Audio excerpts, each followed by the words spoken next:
369 Star Night Inn. Okay.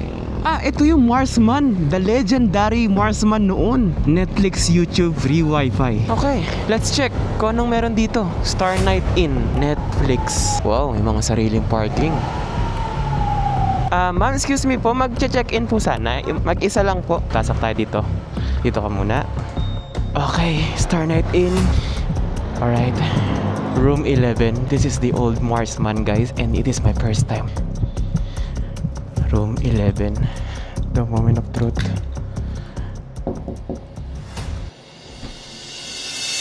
Oh, alam ko kung bakit ka nandito. Alam ko isa ka rin sa nagwa-wonder o nagtatanong kung may aabutin pa nga ba yung 500 pesos mo sa mga ganitong klaseng lugar or sa mga ganitong klaseng motel or hotel dito sa Kamaynilaan. Kaya ngayong gabi, sit back and relax, manood ka lang sa akin. Ako na magpapasyal sa'yo sa mga ganitong klaseng kwarto na nagkakahalaga ng 369 for 3 hours of stay dito sa may Star Night, Manila.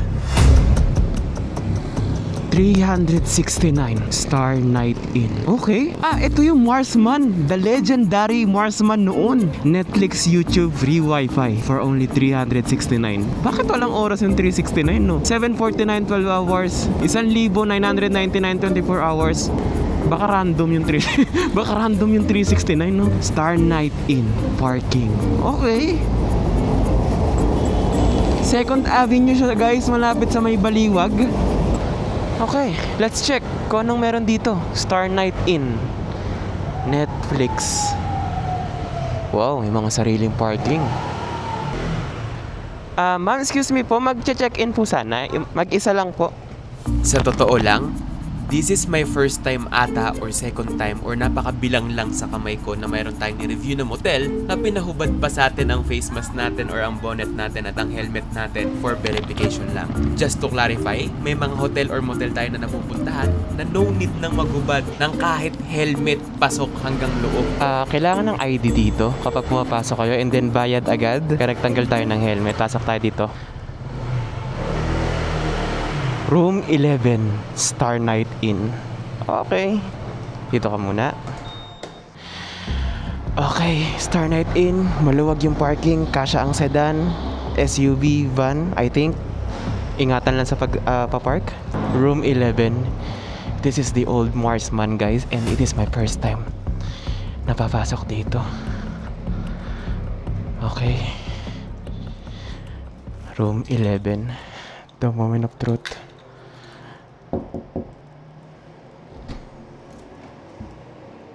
Oh.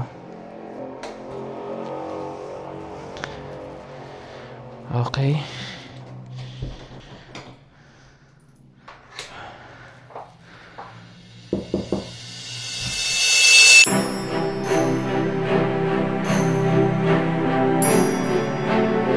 What is up, guys? So dito nga tayo ngayon sa may Star Night Inn located dito near Baliwag 2nd Avenue. So kung kayo ay mga taga-North or taga-probinsya na bababa at dadayo dito this coming November 2 sa North Cemetery or Chinese Cemetery dito sa may Maynila, isa to sa posible at napakasulit na pagstayan. Isang araw, 3 oras or 6 na oras, name it, sagot ka ni Star Night.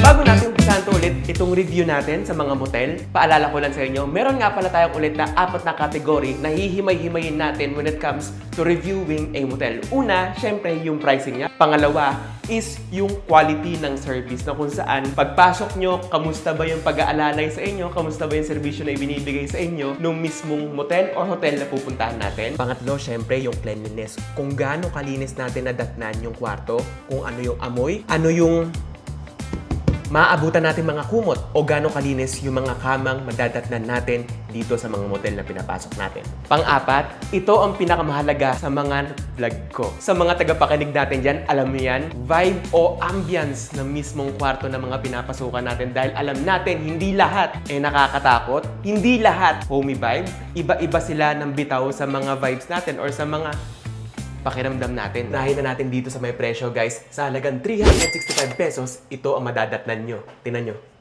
Pagpasok natin, guys, para ka lang nasa bahay or para ka nasa 3 to, sabihin natin medyo 4-star na datingan, hindi man ganun ka-solid, pero tignan nyo yung ambience na yan. Hindi nyo manaramdaman na nasa tag 365 kayo na motel or hotel dito sa Maynila. Isa pa tong TV na to guys, sa nagpasulit nung presyo natin. Dito pa lang, nadja-justify na yung 369 ng buhay natin or 370. Guys, bagong-bago yung TV nila. Skyward, merong Netflix, merong YouTube.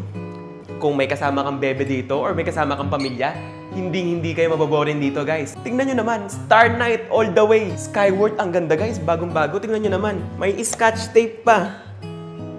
Bagong-bago. At kung ayaw nyo naman gumamit ng TV nila, meron kayong sariling Netflix, or kung gusto nyo mag-scroll sa social media nyo or pumunta sa TikTok para i-subscribe ako or i-follow ako, pwede naman guys. Meron din silang wifi dito. Mabilis yung wifi nila guys ha. Kunin nyo lang yung remote. Nasa likod ng remote yung wifi password nila. Star Night in all the way ulit. Got your back pagdating sa wifi.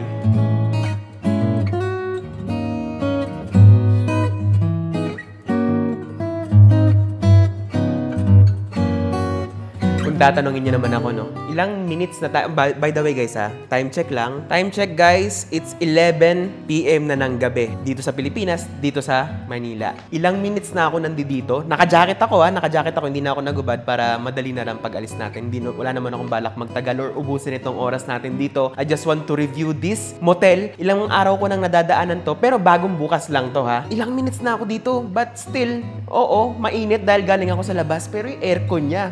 From doon to dito, ramdam ko yung aircon niya. Bago din yung aircon. Maganda pa yung bitaw ng lamig ng aircon niya dito. Siyempre, ang hinihintay ng nakakarami, pader check. Guys, bakit ako nagpapader check sa mga minomotel review ko or hotel review ko? Unang-una dahil yung sound, no? Kung may mag-ingay ba sa kabila, ewan ko kung anong ginagawa nila, kung bakit sila mag-iingay, or kung mag-iingay kayo dito, rinig ba kayo sa kabila? Ano bang ginagawa nyo kasi? Ipader check natin to. Tignan natin kung bato o kahoy ito. Kahoy. Dito, meron tayo ditong parang ano to eh. Kumbaga sa hotel, pwede pang lagyan ng cabinet to dito eh. Pwede pang salpakan ng ref or so whatever. I don't know. Bato. Ito yung CR nila. Kahoy. Ito, kung saan nakalagay yung headboard, dyan kayo aray ko. Ewan ko kung anong gagawin nyo. Matutulog, maglalaro, I don't know. Bahala, matatanda na kayo guys. Pader check. Bato. Safe guys, safe. Maganda. Alam nyo guys eto, sa ilang hotel or motel na napuntahan ko, mahahalata nyo naman masasalat nyo kung ano yung bago sa luma. Guys, bagong-bago. Salute Kudos sa Star Night Inn. Grabe yung renovation nila from Marsman. No, kung kilala ng mga tito nyo to or alam ng mga tita nyo to, no, legendary na tong lugar na to, Marsman. Magmula bata ako, nadadaanan ko na tong Marsman na to hanggang sa naging parang factory outlet ng dimsuman yung baba. And then ngayon nag-open sila. Deserve ni Star Night na purihin siya. Grabe yung ginawa niyang renovation dito. Kung ako lang ang tatanungin, kung ano pa yung pwedeng idagdag or i-improve dito sa mga kwarto nila, ayun yung maglagay sila ng mga pin lights. Mas maganda to. Mas makakaset ng mood to sa ewan ko kung anong gagawin nyo pero mas maganda guys, meron naman pang wholesome, no? Meron naman pang family theme na mga pin lights kasi isa lang ang ilaw niya. Although nakakapag-provide naman na siya ng enough light para sa atin, mas maganda pa rin may pin light para talagang maganda yung bitaw parang 3 to 4 star na talaga ang datingan. Pangalawa sa listahan natin, yung serbisyo or yung quality or yung cleanliness ng pinakakwarto. Actually guys, first door, second door. Pero kung galing naman kayo sa labas, that is the first door, ito ang second door. Pagpasok ko dito, medyo amoy usok. Sabi ko, parang amoy yosi, parang ano ganon. So pagpasok ko dito, siguro kahoy yung naamoy ko dito, amoy kasi usok dito, to be honest. Pagpasok ko dito, isisingit ko yung clip natin dito ng ano natin ng Action 5 Pro natin napawaw ako. Wow. Wow.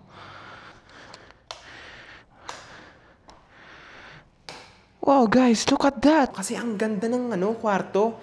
And it smells fresh, guys. To be honest walang pag-sugar coating. Hindi ako binayarang Star Night dito para i-review or puntahan itong hotel nila. Mabango to. Amoy bahay. Parang kang pumunta sa bahay ng classmate mong rich kid nung high school kayo. Ganun yung pakiramdam.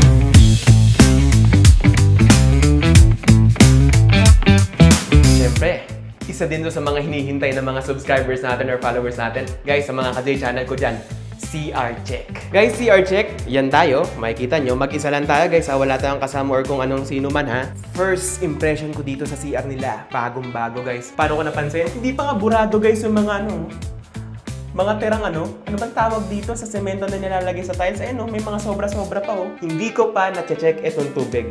Gusto ko sabay-sabay tayong maka-check ng tubig dito kung malakas nga ba. Wala silang bidet, but they have tabo. Alright, yung tabo nila may presyo pa eh. Oh. Ayun, may presyo pa. 15 pesos. Okay, tubig check. Ganda rin nga rin pala ng nila, bintana nila. Meron sila dito, yun. Yung bintana nila dito sa may CR, talagang may bakas pa ng pagka-Marsman no? Sobrang luma pa. Ewan ko kung ilang henerasyon or ilang na relasyon na ang napagdaanan niya, no? Pero ito tayo, gripo check kung gaano kalakas yung tubig. Kasi sa Maynila, guys bakit natin tetestingin itong tubig dito? Guys, dito sa Maynila, for your information lang, nawawala ng tubig dito every night, 11 to 12. Tapos, magkakaroon ng tubig mga 2:30 na or alas 3. Ngayon, bakit ko itutubig check to? Isa to sa reason kung bakit minsan yung mga tao nagre-resort or nagpupunta sa mga motel para maligo or para magpalipas ng gabi kasi kinabukasan, early morning, meron silang lakad, kailangan nila maligo at walang tubig sa mga bahay nila. Tubig check. May tubig, hindi malakas at hindi rin mahina. So-so lang, sakto lang. Kung ano yung gusto mong hilamos, kung ano yung gusto mong tubig, maibibigay niya. Guys, flash check natin. Meron kasing iba, may mga bowl, oo, may flash, oo. Pero hindi enough yung power or yung tubig para mapalubog yung mga AATs natin dito, no? Flash check dito kay Star Night. Oh, malakas guys, ha? Oh. And Star Night also got your back. Hindi ka na mamumroblema sa panghugas ng iyong puwit dahil may sabon ka na. Lastly, tignan naman natin kung enough nga ba yung tubig dito para niya mapaakyat dito sa may telephone tower natin. Tubig check! Malakas guys ha. It's already 11 PM na ng gabi dito sa Maynila. Tubig, malakas. Dito naman sa may shower. Wow! Guys, ang lakas! Baba natin ng konti, Wow! Star Night In, guys, pasadong-pasado. Ang lakas ng tubig. 5-star kayo sa akin.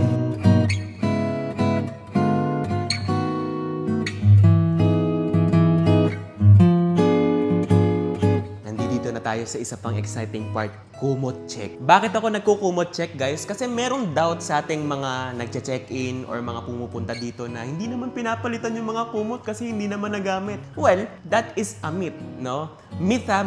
Titignan natin kung totoo nga ba yun o hindi. Or comment down guys sa mga nagtatrabaho sa motel dyan or hotel dyan kung pinapalitan nyo nga ba yung mga kumot or bedsheet kahit na mukha naman hindi nadumihan ng customer natin.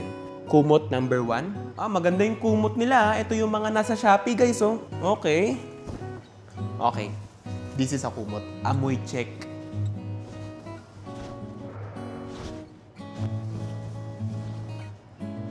Yung kumot guys, literal na amoy bago. Hindi siya amoy sabon, hindi siya amoy fabric softener or so whatever. Amoy siya bago. Alam yung bagong bili na inilabas sa plastic, ganun yung amoy niya. Okay. Hindi siya mabaho Hindi ko masabing mabaho Actually, mabango. For me mabango sa akin to. Yung mga amoy bagong tela. Okay. Malinis siya sa akin for me. Hindi siya amoy gamit. Hindi rin siya amoy sabon. Amoy bago siya for me. Towel check. Siyempre, kung isa ka sa maarte, guys, take note lang okay ang mag-inarte, okay ang maging demanding. Bakit? Kasi guys, nagbabayad tayo. Vice versa, sila naman ang pagbayarin natin sa serbisyo na ibinibigay natin. Ganun din naman, magde-demand naman din sila. Pero tayo, sa ganitong klaseng lugar, ang hanap lang naman natin ay kalinisan doon sa serbisyong binibigay nila sa atin. Towel check. Isa lang yung towel dito So kung dalawa kayo or isang pamilya kayo, share na lang kayo. Huwag ganun babasahin ni Bunso or huwag babasahin ganun ni bebe mo. Towel check. Okay, itong towel guys, amoy Zonrox na. Hindi yung Zonrox na iniisip niya, amoy Zonrox na, amoy na laban na, medyo amoy fabric softener na rin. Mabango siya guys. Ito amoy malinis na nilaban. Pero ito, amoy bago talaga. Ito namang mga nananahimik na una na to, ang aamoyin natin. Siyempre guys, hihiga ba kayo sa mabaho? Hihiga ba kayo sa amoy kinulob na ng panahon? Amoy check! Amoy natin to. Nagtanggal ako ng salamin para mas lalo nating maamoy to kung pasado nga ba kay J Channel.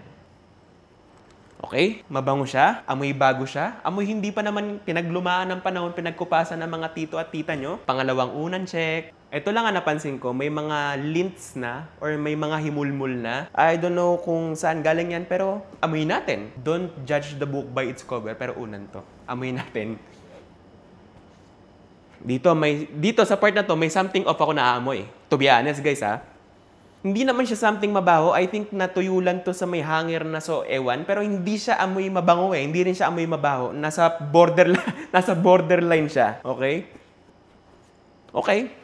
Unan, kumot, towel, pasado guys. Malinis to. For only 369 pesos.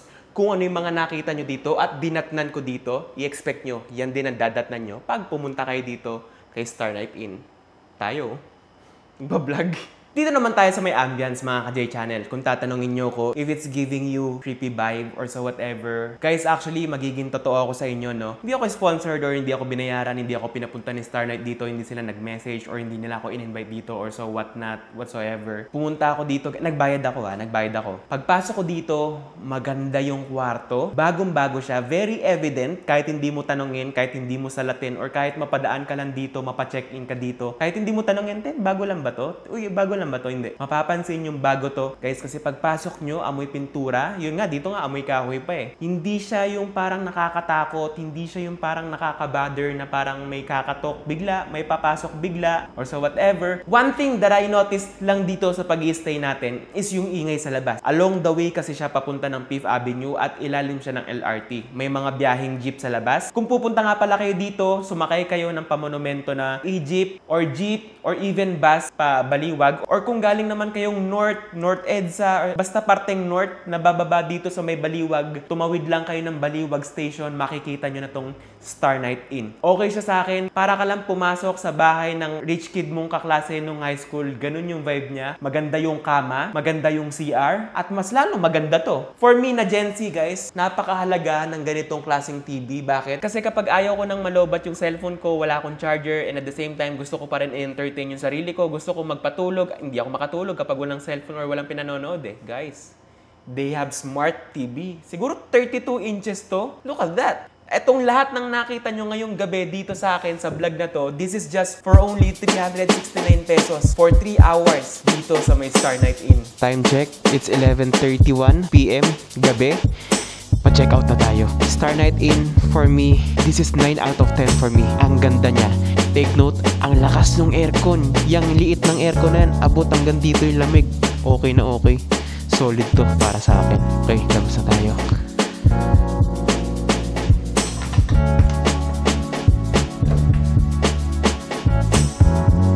Wow. And to sum up our experience dito kay Star Night Inn ngayong gabi, isa lang ang masasabi ko. Kung kayo ay merong 500 pesos at gusto nyo short time or pumunta or mag-unwind, ewan ko kung anong klaseng unwind yun. Pero isa lang ang masasabi ko, Star Night Inn can justify your 369 pesos ng buhay mo. Meron ka pang sukli, malapit ka sa may 7-Eleven, meron ka pang pangkain. O paano? Kita-kita na lang Mag-subscribe ka na para updated ka. Malay mo, yung susunod na marireview natin motel malapit na sa location mo.